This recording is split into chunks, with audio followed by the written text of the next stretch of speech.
Ok, então vamos lá, né? Então, para descontrair um pouco, é isso aí, pessoal. É um pequeno vídeo com alguns slides que eu tenho de material de apresentações, de algumas aulas também. Ah, são material que estão, no caso, estão em inglês, mas eu vou depois traduzir para o português, não é? E é apenas um pequeno apunhado, bem resumido mesmo, a respeito da engenharia de segurança ou engenharia de proteção contra incêndios, aqui no contexto de fora, né? Mas em específico dos países de cultura anglofona e mais específico no Reino Unido. Alguns colegas de trabalho no Brasil e também em Portugal, um amigo meu, vem me perguntando, né, como é que é o mercado aqui, como é que é o processo dessa área específica do conhecimento, não é? E eu vou montar depois com mais detalhes, vou até falar um pouco também do processo de construção, aliás, de todo o processo da engenharia e, mais em específico, da engenharia de segurança contra incêndios. Uma observação é que, no Reino Unido, nós chamamos de Fire Safety Engineering, e nos Estados Unidos da América, eles chamam de Fire Protection Engineering. Interessante isso.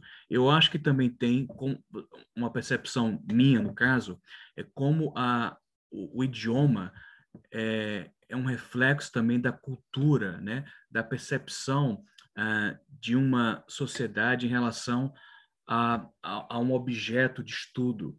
No caso, aqui como eu vou falar depois, é, o life safety, a segurança das pessoas, é o primeiro objetivo, não é? Não digo que em outros locais não seja, mas o life safety é o primeiro objetivo, é o goal more, né? E o fire protection, talvez em outras legislações de segurança contra incêndios, é, tá no mesmo nível que o life safety, enfim, né? Vamos falar um pouco também sobre isso hoje, tá? Aqui tem um meu e-mail para quem quiser entrar em contato e vamos lá. Deixa eu ver se aqui passa. No Reino Unido, UK, United Kingdom, nós temos, eu poderia sintetizar, resumir que o mercado da construção civil, ele segue, digamos, um processo muito baseado, aliás, essencialmente baseado nas etapas de construção, de projeto, construção e pós-construção propostas pela RIBA, que é o Royal Institute of British Architects. Então, aqui temos as etapas, né, que vai de 0 a 7, todo o Building Life Cycle. Tá? E aqui, isso é fundamental para se entender essas etapas, as transições delas e os agentes que participam todo esse processo. Fire Safety, ou Fire Protection, como queira denominar, vai estar presente em todas as etapas e para sempre na edificação, né? Desde quando você tem o projeto, né, o conceito do projeto, até quando você então entrega o projeto para poder ser então executado e quando a edificação está em uso, né, na manutenção predial. A gente depois fala um pouco mais sobre isso, tá? Então, isso é importante. Como eu falei, em resumo, né, os inputs, as informações acerca de FIRE estão, e aqui tem um pouco da música para poder relaxar, mas eu vou baixar um pouco, estão inseridos em todas as etapas de planejamento, projeto, construção e por aí vai. Tá?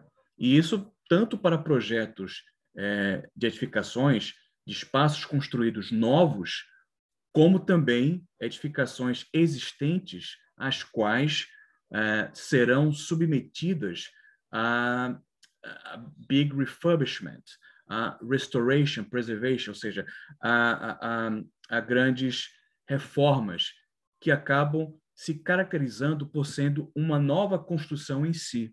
Então, aqui no Reino Unido, é muito comum, aliás, até muito antes mesmo dessa pandemia, algumas edificações que eram destinadas eram edifícios comerciais serem transformados em edificações residenciais.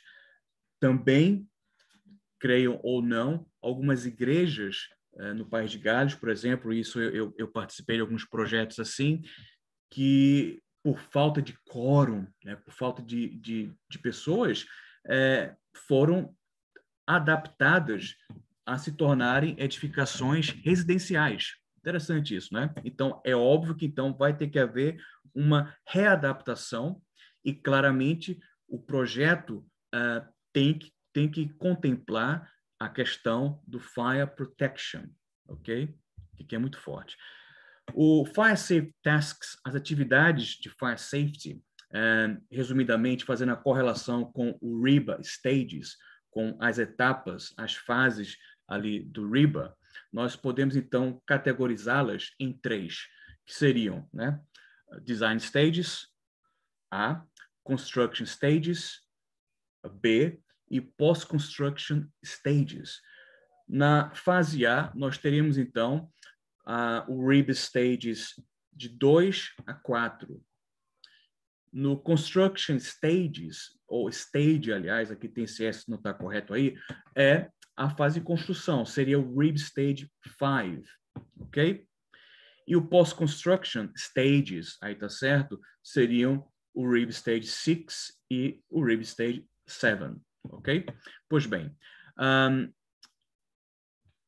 os deliverables, ou digamos, os produtos, ou os arquivos, digamos assim, os produtos ou os materiais, não os materiais, mas os produtos, os documentos que são, aliás, os documentos necessários para serem produzidos em relação ao FIRE, entre outros, mas resumidamente falando, na etapa 1 do Design Stages, é o que nós chamamos de Fire Safety Strategy Reports. São os relatórios técnicos de Fire Safety Strategy. Então, é onde você vai definir todas as especificações de como a edificação ela deverá ser construída ou readaptada, tá? Na Construction Stage, nós também produzimos o que nós chamamos de As-Built Fire Safety Strategy Reports. Isso também pode ser no RIB Stage 5 ou e 6 também. Nós produzimos também, muitas vezes, os drawings, né? As plantas arquitetônicas associadas com FIRE, e também no RIB Stages, também produzimos, né? E na fase pós-construção, nós realizamos os Fire Risk Assessments, que seriam as vistorias para poder verificar que as construções, né, a edificação, ela realmente foi construída em conformidade com o projeto que foi ali aprovado. E também ali produzimos as plantas arquitetônicas, enfim. Então, eu vou depois fazer uma outra apresentação mais técnica e com mais detalhes com os slides em português. Mas a indústria da Fire Safety Engineering em UK, tá? No Reino Unido como um todo, é assim que a gente trabalha aqui, tá? Produzindo esses relatórios. E claramente que esses relatórios têm uma gama de informações que você vai desenhar também os sistemas de proteção ativa, sistema de proteção passiva contra incêndios e tal. Então, há toda também uma indústria associada a essas questões. Que aqui eu faço esse loop, que seria o Fire Engineering Holistic Approach, uma abordagem holística do Fire Engineering. Tá? Então, nós temos aqui, na fase de projeto, nós vamos definir o que é necessário a edificação ter, se ela tem que ter sprinklers ou não, qual tipo de sistemas de detenção de alarme contra incêndios, tá? De detecção e alarme contra incêndios, o tipo de sistema de controle de fumaça, tá? Então, tudo isso é definido nessa fase de projeto, tá? E aqui temos, como eu falando aqui no caso, o Active Fire Protection, a gente chama aqui de Active Fire Protection Systems, and Passive Fire Protection Measures, é a terminologia mais correta. O AFP e o PFP, ok? Também vou falar no outro vídeo. E os Fire Risk Assessments. Então, o correto é fazer todo esse loop. Então, como na medicina, eu poderia falar, você tem, então, profissionais para cada especialidade, né? Neurologia, psiquiatria, oncologia, pediatria. No Fire Engineering, nós temos também áreas específicas. Temos o Fire Engineer, que seria o engenheiro de proteção contra incêndios, que escreve, então, os relatórios técnicos. Temos o Fire Risk Assessor, que seria o cara que faz a vistoria. Ele não tem que ser especificamente um engenheiro, mas é um cara que faz uma vistoria, está mais ligado ao Health and Safety, tá? E também é um pouco debatable, mas ele é mais especificamente com vistorias pós-construção. Temos aí, no caso, os designers para cada sistema, eles estão mais ligados com a engenharia mecânica, elétrica e por aí vai, que seria o que a gente chama de MP Engineers, que é o Mechanical, Electrical and Plumbing Engineers. Também vou falar um pouco depois sobre isso, tá? Também temos a questão dos Charters Engineers, né? Que a gente tem que ser. Analogamente, nos States, a gente tem o Professional Engineer, que é o PE, né? Enfim. E aí, para você poder fazer esse loop perfeito, o correto, é você ter todas essas áreas e as suas particularidades muito bem compreendidas e andando, né, holisticamente, para você então ter um Fire Risk Management ou Fire Safety Management durante todo o ciclo de vida da edificação, né, no RIBA State 7, ok? Bem, falar um pouco dos Building Regs, seriam as legislações de segurança contra incêndios, mais especificamente na Inglaterra, ok? Porque na Escócia também temos uma legislação específica, na Irlanda do Norte também. No País de Gales é a mesma que usamos para a Inglaterra, mas está começando a mudar agora. Bem, após o incêndio catastrófico de Grenfell em 2017, o Approved Document B, que é esse documento aqui, que é o documento principal realmente, que é uma lei, é uma legislação, no caso, que tem realmente uma, digamos, uma função legal, digamos assim, não é bem uma lei, mas tem uma função legal, porque está em consonância com uma outra lei que depois eu falo mais especificamente. Ela foi, então, revisada e foi publicada em julho de 2019 e foi posta em prática, foi reinforced, foi realmente posta como lei de força, né, digamos assim, traduzindo, em agosto de 2019, tá? Então, é um documento muito didático, é um documento prescritivo, ele prescreve diretrizes de construção para as medidas de proteção contra incêndios, né?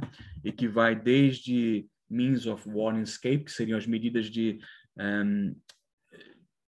escape, né? Como você vai dimensionar as escadas de escape, os corredores de escape, a quantidade de portas de saída, de emergência, as larguras e tal, tipo de sistema de detecção e por aí vai. Então, eu também posso explicar no próximo seminário, ou aliás, no próximo vídeo, os detalhes disso aqui. Então, tudo isso aí é muito bem detalhado e que vão estar contidos no que a gente faz no relatório técnico de Fire Safety Strategy, né? Que é o Fire Safety Strategy Report.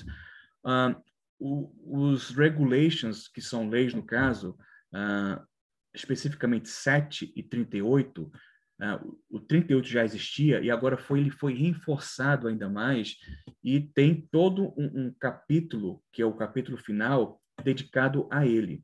E está também aqui bem destacado logo na primeira página do documento. Então, isso por si só já chama a atenção e que eu vou também explicar no próximo vídeo. Como eu falei anteriormente, Fire Protection, Fire Safety no Reino Unido, o primeiro objetivo mesmo é Life Safety. Life Safety é a segurança da vida das pessoas, tá? Dos usuários. E esse aqui é um documento o qual eu colaborei a escrever, foi publicado em 2007, tá? Ele está sendo agora revisado, mas é um documento muito bom, porque ele é muito didático, tem vários diagramas, e esse aqui é um deles.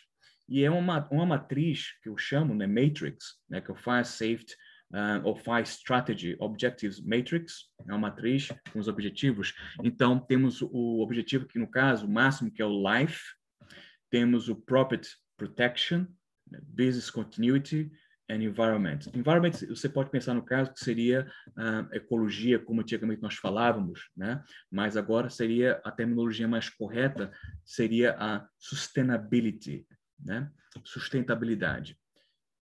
Então, o objetivo do Fire Engineering, como uma ciência mesmo, como uma área de conhecimento, é fazer com que as edificações sejam seguras para que a casa, evitar que ocorra um incêndio, e mesmo que então, ou ainda ocorra um incêndio, o incêndio possa ficar limitado na área de origem para que as pessoas possam sair da edificação de forma segura, tá? Então, aqui é o life.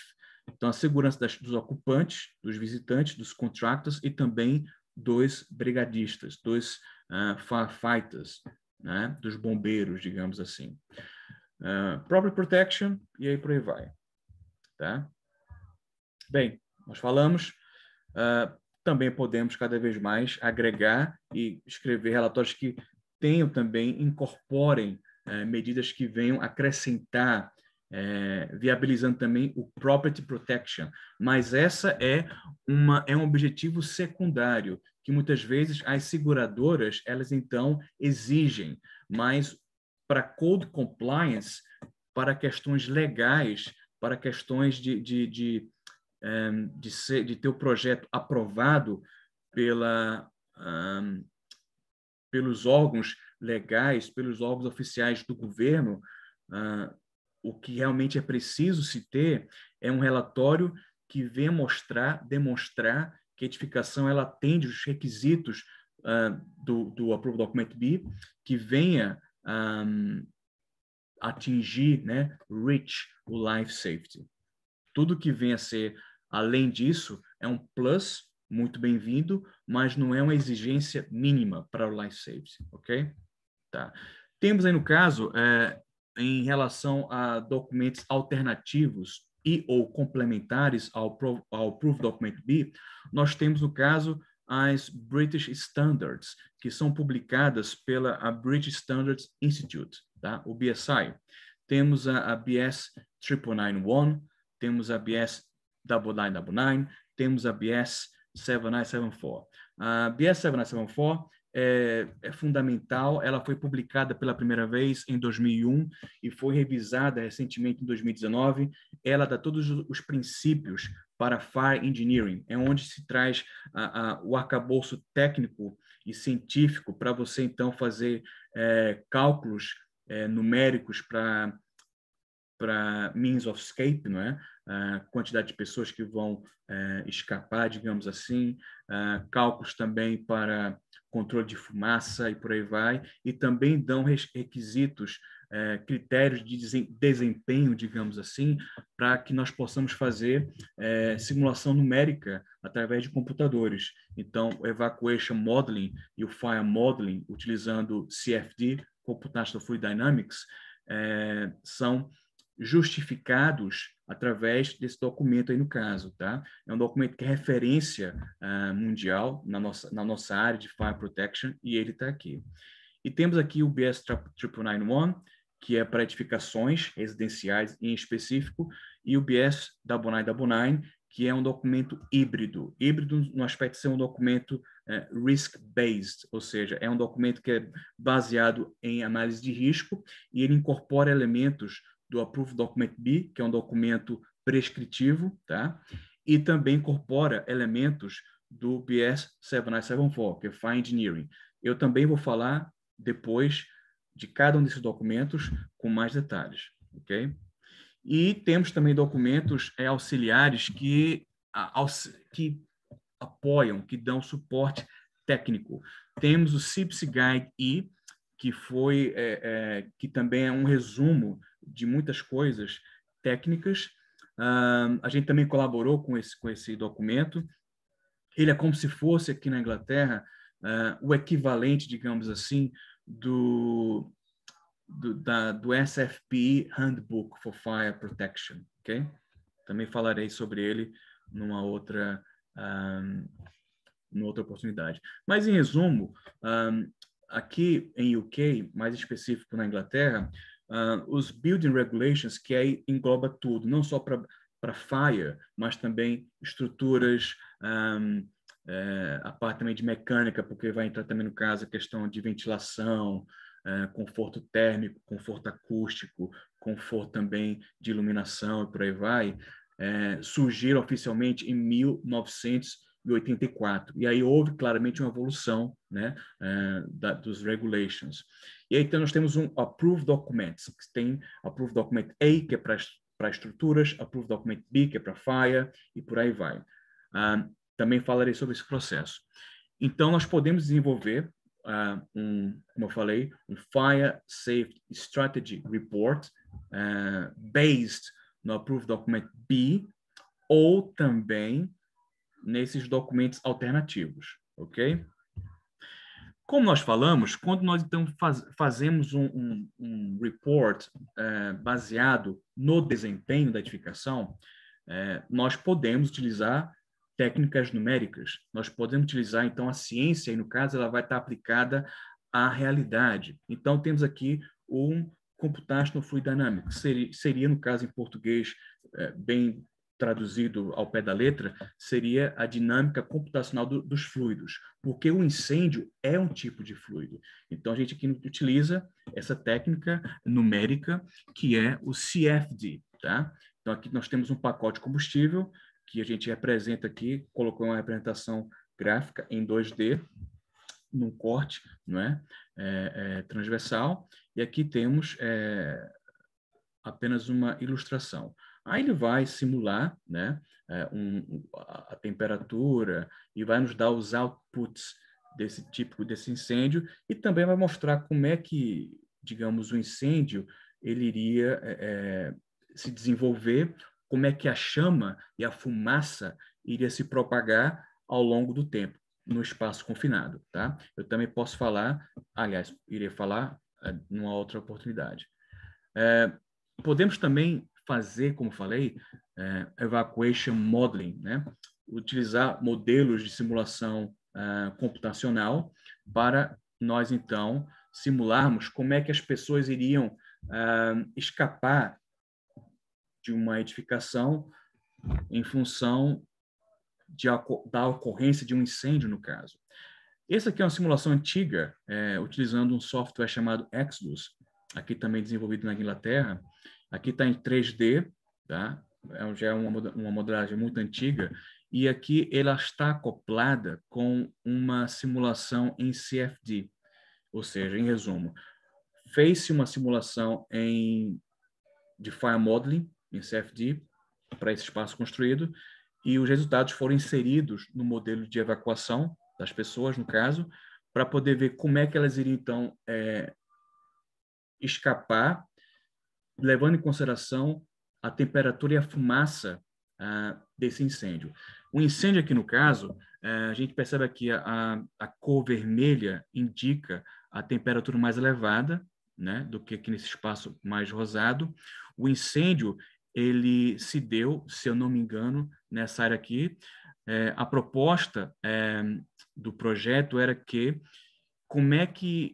qual seria o impacto caso não se protegesse essa escada, não se enclausurasse essa escada e houvesse um incêndio aqui nessa região, tá? Então a gente demonstrou que se houvesse um incêndio característico, né? Eu não me lembro exatamente os dados específicos, mas o que iria acontecer? O incêndio iria se propagar muito rapidamente, temperatura elevada, fumaça e tal, iria comprometer o corredor de escape e as pessoas elas iriam indubitavelmente morrer, tá? Então a modelagem computacional ela serve para a gente poder então simular, poder verificar como é que um cenário de risco, qual que seria então as implicações daquele cenário, né, no projeto. Então, tendo em consideração aqui a situação, 9 pessoas iriam morrer, tá? Enfim, então isso é complicado, né? Vamos lá. Vou passar isso aqui. Então, para quem quiser mais informações sobre esses modelos computacionais, a Universidade de Greenwich tem um grupo de pesquisa chamado Fire Safety Engineering Group. Então, eles desenvolvem esses modelos, né, o Exodus, que é para evacuation modeling, e o Smart Fire, que nós mostramos ali, que é para fire modeling. É um fire model, é um modelo de simulação para incêndios em espaços confinados, que emprega o CFD, tá? Que é o Computational Fluid Dynamics. Utilizando, então, a modelagem computacional, nós temos grandes benefícios para estruturas mais complexas. Então, tem-se toda uma gama de benefícios, onde, muitas vezes, utilizando códigos prescritivos, nós não conseguiríamos ter. Em resumo, para não me delongar bastante, o que já fiz nesse pequeno, que era para ser um pequeno vídeo, mas a empolgação tomou conta aqui desse colóquio. O nosso contexto Fire Safety Industry, aqui no UK, e mais específico na Inglaterra, é que nós, então, produzimos, né, no projeto o Fire Safety Strategy Reports. Nesses reports ou relatórios, nós, então, detalhamos, produzimos o que a gente chama de performance specs ou performance specifications, que seriam os detalhes específicos de performance dos sistemas, por exemplo, de combate de incêndio, das estruturas, o quanto que a estrutura deverá resistir, né? Seria que ela, se for concreto, o quanto que ela vai ter que resistir, se 30 minutos de resistência, ou 60, ou 90 minutos, ou 120 minutos e tal. Então, isso a gente vai definir em função da dimensão da estrutura, se é de concreto, se é de aço e tal. Então, todos os detalhes, todos os elementos construtivos, bem como também as características da arquitetura daquele projeto, tudo que está relacionado com incêndios, a gente vai, então, definir no relatório. Com isso aqui, o que acontece? Os diversos, digamos, agentes ou profissionais que fazem parte do design team, né, do projeto, você tem o engenheiro de cálculo estrutural, os engenheiros mecânicos, elétricos, o que a gente também chama aqui no caso de sustainability assessors, enfim, todos eles vão então coletar os dados dos nossos relatórios para poder então desenvolverem os seus projetos, tá? E aí a gente vê que é importante haver uma sinergia, haver uma harmonia entre todos os profissionais desde o começo do projeto, tá? Para poder haver então uma aprovação, né? Idealmente logo no começo do building da RIBA Stage 4. Então a gente tem que ter o Building Regs Approval, que seria analogamente para a parte de Fire Protection. No Brasil você tem o AVCB, né? Que é o Auto de Vistoria do Corpo de Bombeiros. Então em vários estados e tal, mas é muito mais complexo que isso aqui. Aqui você tem um negócio muito detalhado mesmo, um projeto, tem um relatório técnico com plantas arquitetônicas, com cálculo descritivo e tal. É bem mais complexo, tá? Isso só para incêndio. Então, o Building Regs Approval é para incêndios, para a parte também estrutural, a parte também de mecânica, engenharia mecânica, elétrica. Então, tudo tem que estar compilado, né, numa pastinha de projeto, e o que a gente chama aqui no caso de Building Control Body, que seria, tentar aqui traduzir rapidamente, seria um comitê que vai avaliar, não é, esses detalhes, vai ver se está tudo em conformidade com os regulamentos, tá? Para poder aprovar ou não. E também isso, no caso, seria um outro vídeo. Mas, enfim, isso é apenas um resumo de como a indústria aqui funciona, tá? Claramente, o que a gente também tem que estar bem antenado em consonância com a sustentabilidade, porque ela realmente influencia o projeto do começo ao fim. E claramente que a gente tem que estar... safety é um aspecto principal, mas é um só deles no caso, tem que, enfim, cobrir o conforto, né, o sustainability, como é que o prédio vai ser funcional, também tem que tornar ele também gerenciável, né, maintainable no caso, e claramente também minimizar os custos, né? A gente não vai ter uma edificação, um projeto astronomicamente caro, porque aí não é viável, tá? Enfim, quem quiser trocar ideias, estou disponível, tem o meu e-mail, pode entrar em contato, é apenas se tornou um vídeo bem longo, né? Mas é isso aí. Apenas para trocar ideias e compartilhar um pouco do contexto aqui da segurança contra incêndios no Reino Unido, mais em específico na Inglaterra. Tá ok? Valeu.